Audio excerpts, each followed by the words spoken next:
All right, Lisa. So basically, there's a few things that we're going to cover today. There's three main key points to what I just showed you in your analysis today. The first one is the hip. The left hip can't sway in the backswing. So if you would actually come over here a moment, stand here just a second, and you'll see, so you can see better. So you see how I have this the bag here next to my hip. So what you're going to practice is you're going to practice keeping your hip in contact. See, when you're going back, you're doing this. You're swaying off of this. Okay, so one of the things you can do is you can put a bag next to your hip like this to practice actually keeping your hip in the correct position. Now, if you would stand back over here again. Now, the next part is taking it straight back. You're doing this part nicely where you're going straight back, but you're not bringing it from the inside.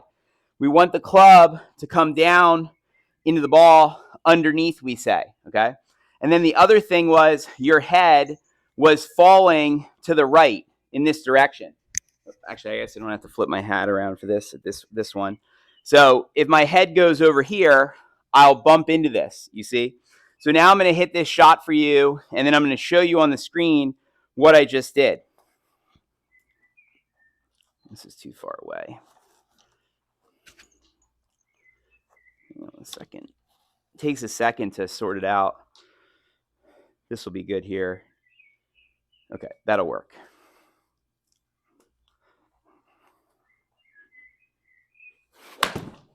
Okay. Now let's take a look at that. Now I mishit it a little bit. It's difficult to do perfectly with the training aids, but watch this real quick here. So you're going to see what you need to see. So step one is the hip, right?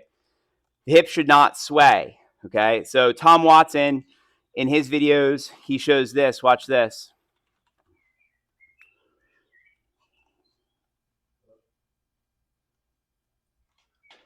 There, like this. You don't want your center of gravity to be moving back and forth like this.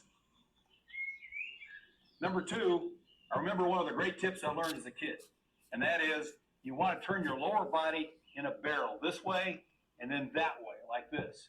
You don't want to be sliding outside. So remember, we don't want to sway, so that's why this is on my hip. Now watch my hip. See how my left hip has stayed on the line. Okay, so we want the left hip to stay on that line like that, okay? Now, over here on the other side, you see I have the chili whacker.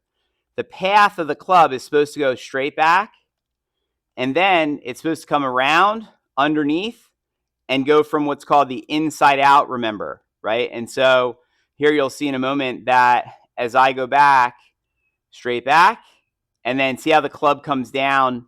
I went under the chili whacker this way, right? Okay. Now, meanwhile, which is something that we haven't covered yet, or I just want to do these first two things, but you'll also see that while I do this, my butt stays back on the line.